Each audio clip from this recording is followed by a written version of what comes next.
Hello everyone and welcome to the third video lecture in the course Operating System. Myself Rafiqul Islam, Assistant Professor, Department of Computer Science and Engineering, Guru Nanak Institute of Technology under JIS Group.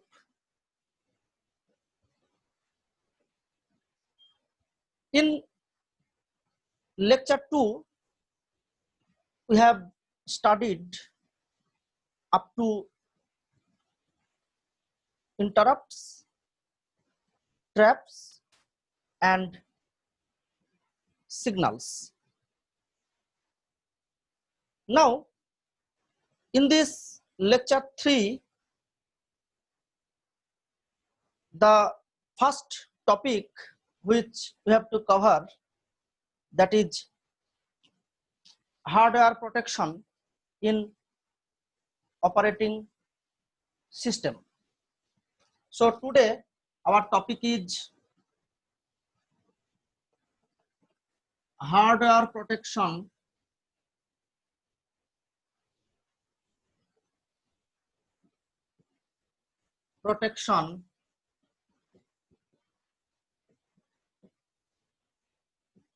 in OS.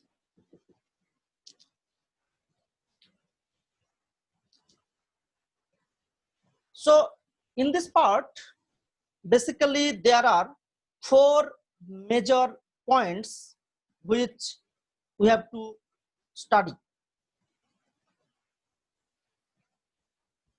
4 major points which we have to study. Now, number 1,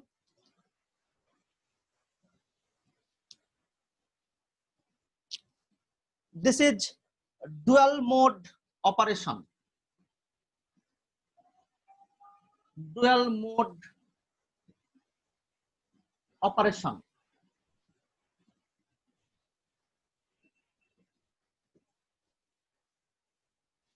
Number 2, IO protection or input output protection.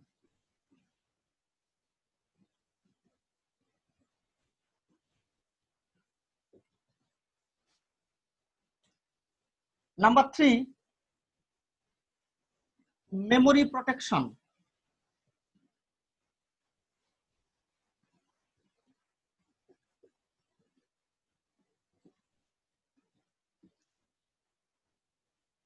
And number 4, this is CPU protection.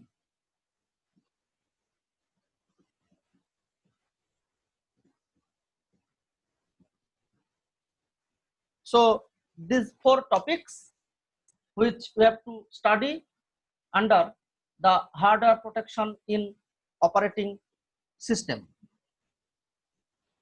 Now we have to check one by one in detail. So the first, that is dual mode operation. So basically protection is needed for any shared resources. So basically protection is needed for shared resources.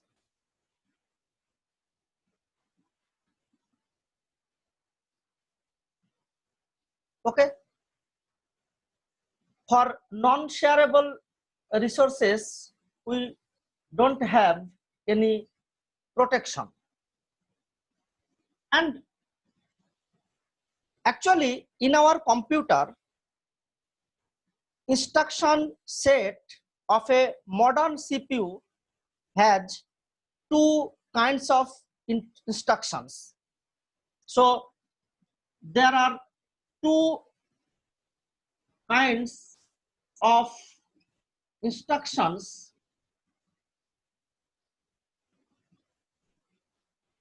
in our modern CPU, and they are basically privileged instructions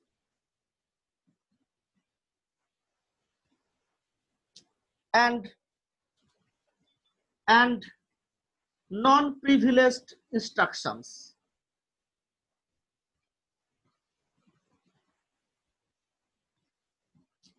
So these are two kinds of instructions available in our modern computer. And at the same time, there are two modes in which an operating system working. There are two modes in which an operating system working. So there are also two modes.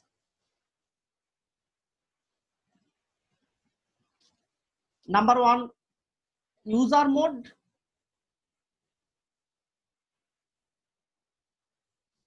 and number two, kernel mode.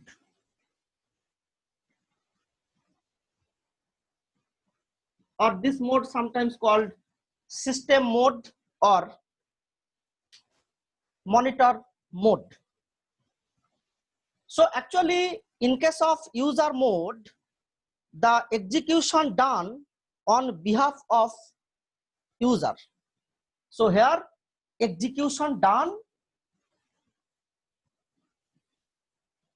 on behalf of user, and it is basically safer mode. But in this kernel mode, the execution done on the behalf of operating system kernel. So basically there are two modes in our computer system. Now what is user mode and what is kernel mode? So basically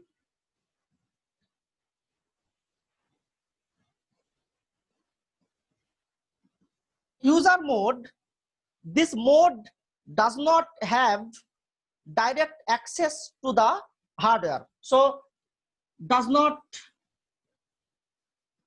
no direct access to hardware.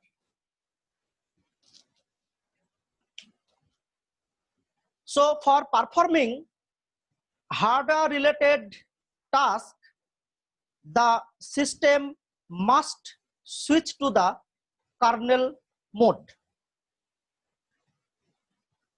So in this particular case, to do some hardware related task, the system must switch to the kernel mode. And here the mode bit is 1. Here mode bit is 1. This means that if the mode bit of the processor is 1, then the system will be in the user mode. Okay. Now kernel mode. Kernel mode, or this is also called system mode or monitor mode.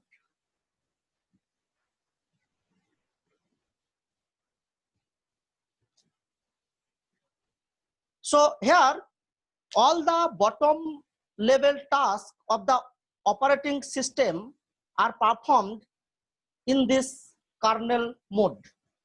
All the bottom level tasks of the operating system are performed in this kernel mode.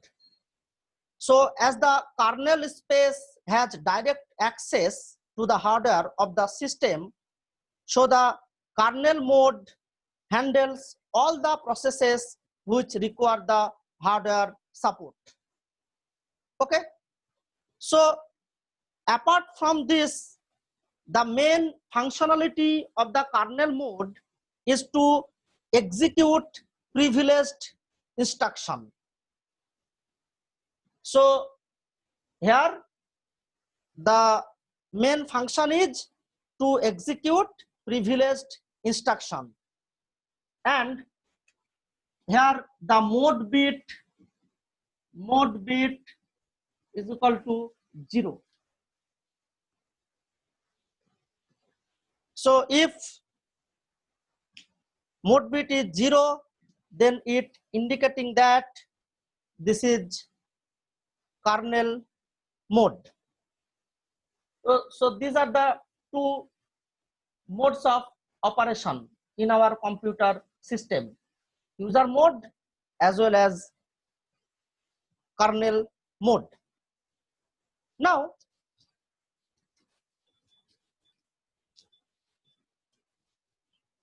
actually need for dual mode of OS. What is the need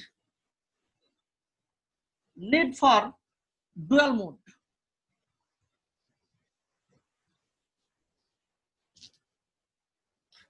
Actually, it is important for the OS to function in the dual mode because kernel level programs perform all the bottom level functions of the OS, like process management, memory management, etc.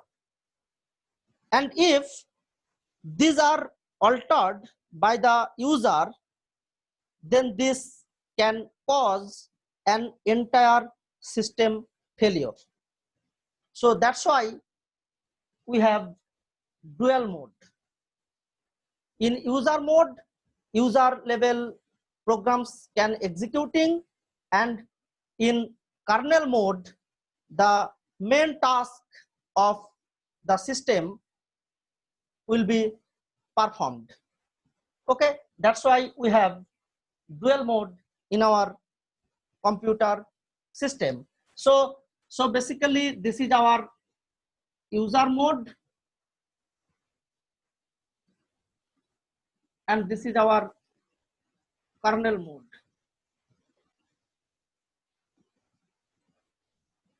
So we can switch from user mode to kernel mode, and again we can switch from kernel mode to user mode. So in this way, here mode bit 1 and here mode bit 0. So in this way, we can change our mode when needed.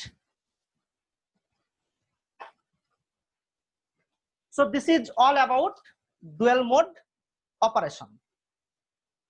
Now the next, this is called IO protection.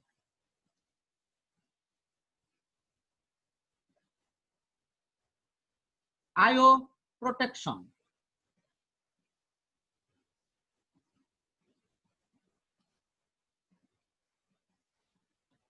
Actually, all IO instructions are privileged. All IO instructions are privileged.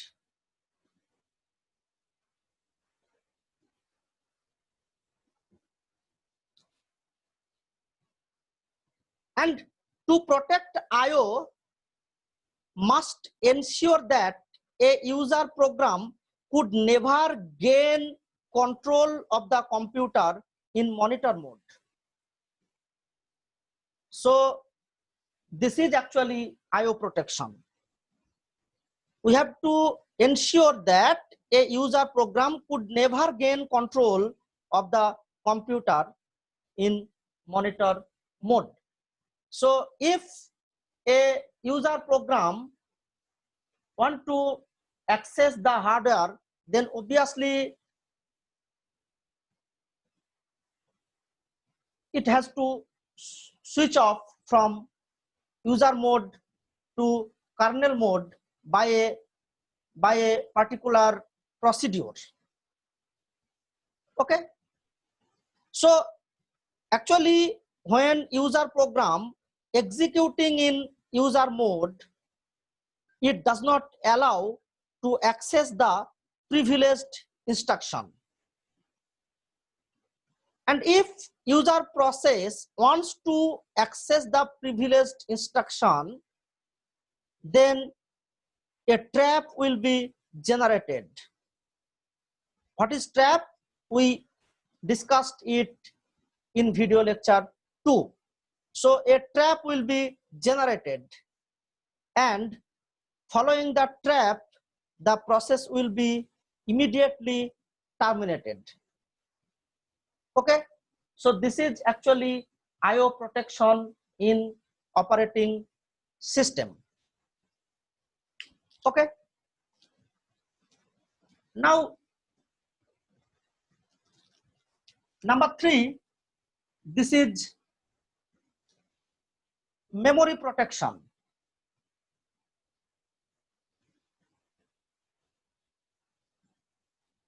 Memory protection.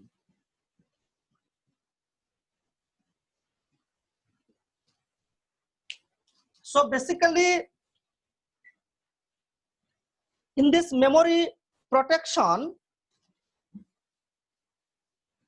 region in the main memory that a process can legally access, known as its address space. So legal access part of a process is called its address space. Address space.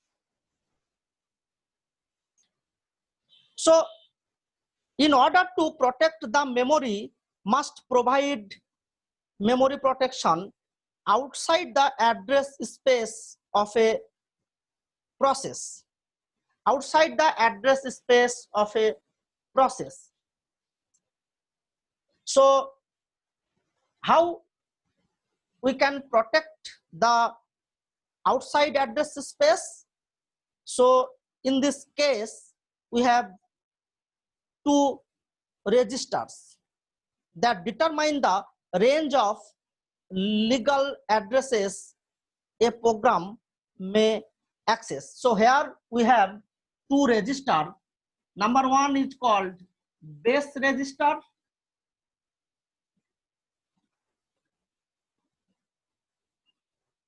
and another is called limit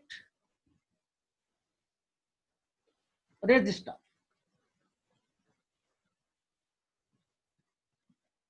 So here we have 2 registers. Actually, base register holds the smallest legal physical memory address. This holds the smallest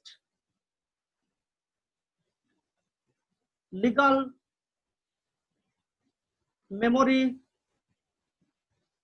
address. And in case of limit register, contains the size of the range. Here we have contains the size of the range.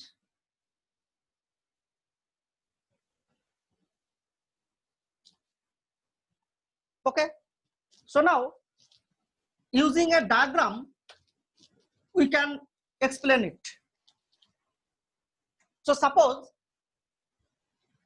this is our CPU, and CPU generated an address which is basically called logical address, and we will study this logical address, physical address in our memory management. So now just remember, it is called logical address. Logical address. Actually, logical address nothing but size of the program. Suppose this is 100 KB, and in this particular case we have a hardware device, and this is called memory management unit. And obviously, to access this hardware device, it is privileged instruction. So in this case, we have the base address. So suppose the base address in this case 2100, and adding this 100. So this is actually our main memory, and here we have operating system. So suppose in this part, here we have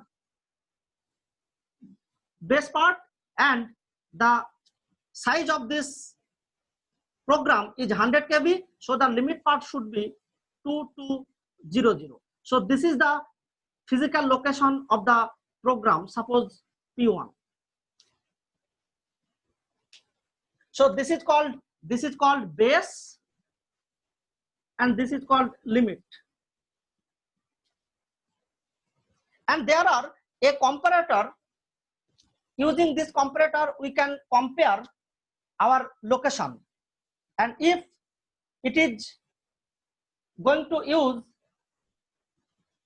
an illegal access, then automatically a trap will be generated, and the following the trap, the process immediately terminated. Okay, so here these registers can only be via privileged instructions. So here this memory management function and base register, limit register actually privileged instruction. So using this concept, we can protect our memory. So this is called memory protection in operating system. Okay. Now the fourth one, this is CPU protection. CPU protection.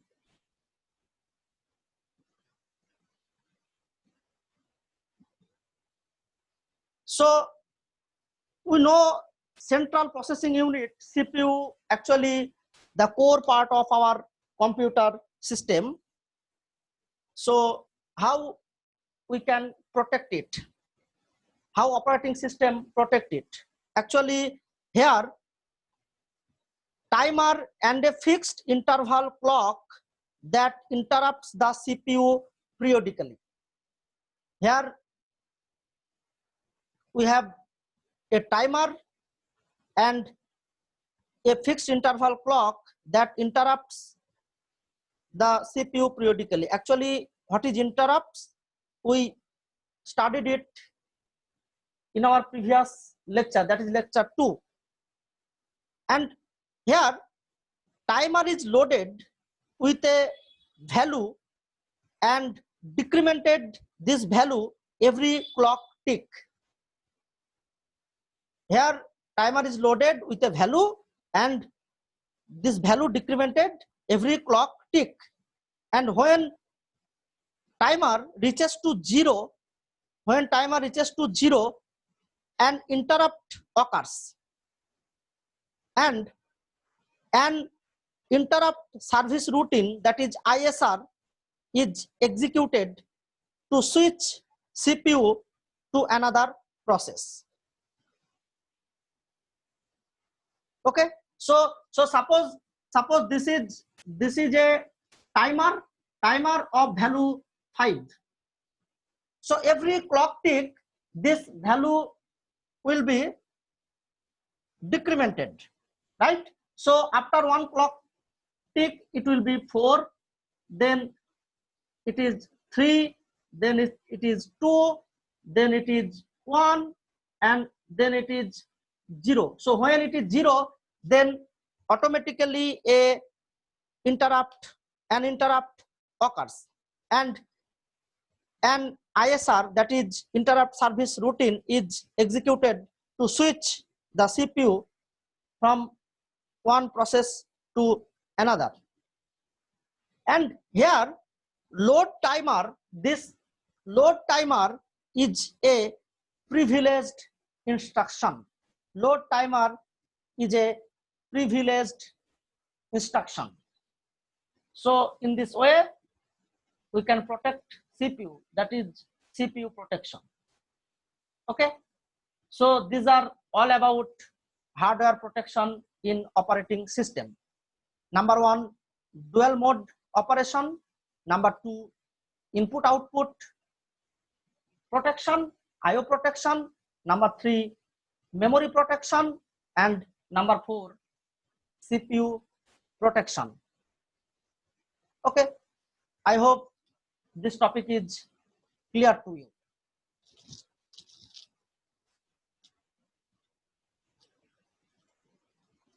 Now,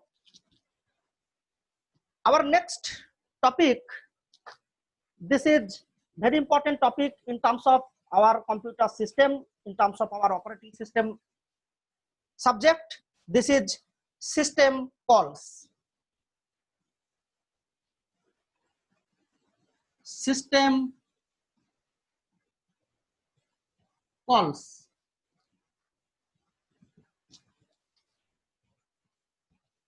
So now we will be studying about what are the system calls and what are the used for. So system calls provide an interface to the services made available by an OS. So system calls provide an interface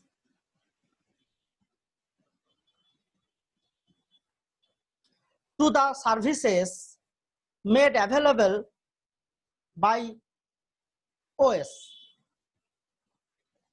Okay, so it is basically an interface. So now we already know that we have kernel mode and we have user mode.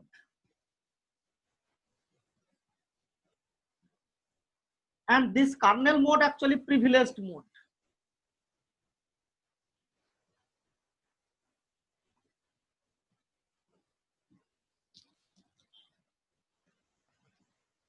Okay, so we know there are two modes of operations in which a program can execute, which are known as user mode and kernel mode.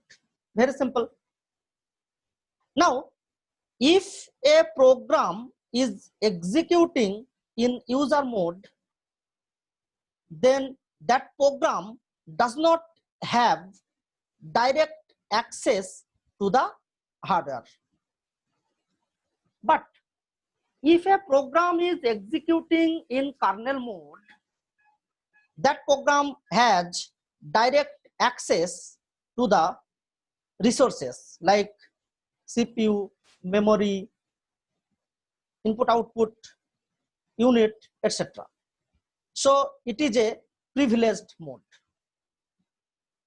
But the problem is that when a program is executing in kernel mode, and if that program happens to crash during its execution, then the entire system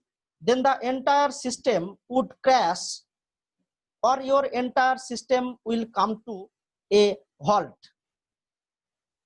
So that is one problem of kernel mode. But in case of user mode, this is not applicable. So user mode is the safer mode of operation, though kernel mode is a privileged mode. So user mode actually, this mode actually safer mode.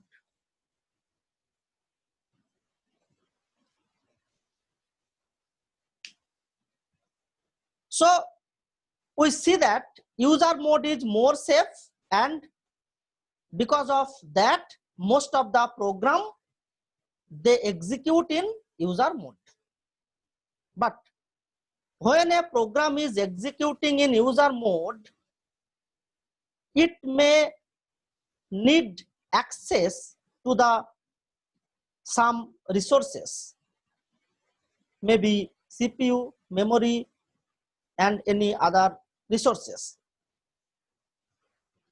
So when the program needs access to the resources, it makes a call to operating system telling that I need access to certain resources. So it makes a call, and now this call is actually called system calls. This is actually system calls. Okay, so the call that a program made in order to access the resources or to go into kernel mode, that call is known as system call. And basically these calls are generally available as routines written in C or C++. Okay, for example,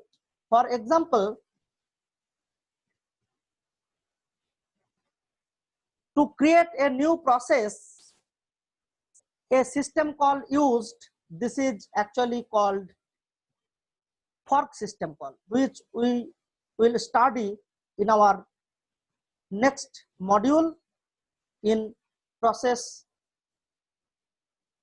creation. Okay, so this is all about system call.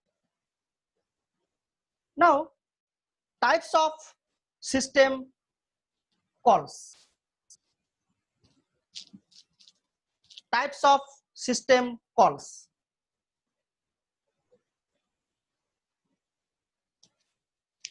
Actually,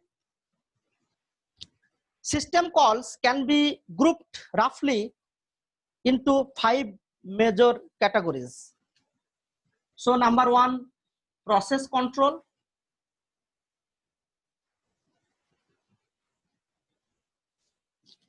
Number 2, file manipulation.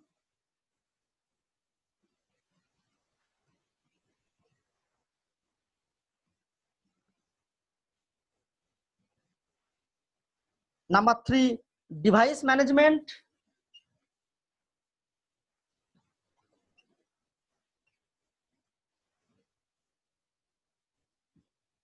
Number 4, information maintenance.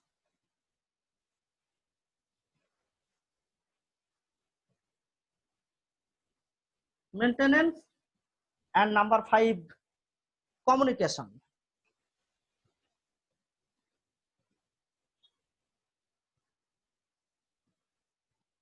So these are the 5 groups of system calls.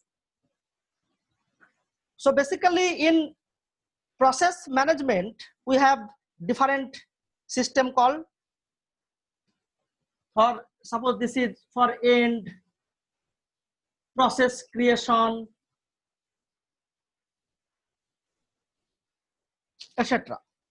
In case of file manipulation, we have create file, delete file, open, close file, read, write file, etc.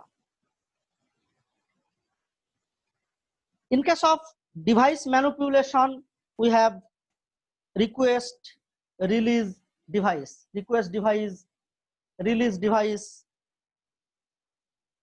read, write operation, etc. In case of information maintenance, there are get time or get date, set time or set date, or get system data, etc. In case of communication, we have create communication connection, delete communication connection, send message, receive message, etc. So these are different types of system calls available in our system. Okay, so actually system call nothing but it is a procedure to communicate with our operating system kernel. Okay, so this is all about system call. Okay, I hope this concept is clear to you. Okay, so in this lecture we discussed mainly two important points. One is hardware protection in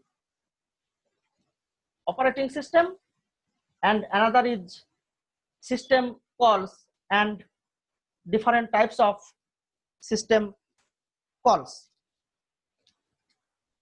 So now in next lecture, where we have to discuss the structures of operating system. Structures of operating system. So now in this part, I hope this part is clear to you. Thank you for watching and see you in the next one. Thank you once again.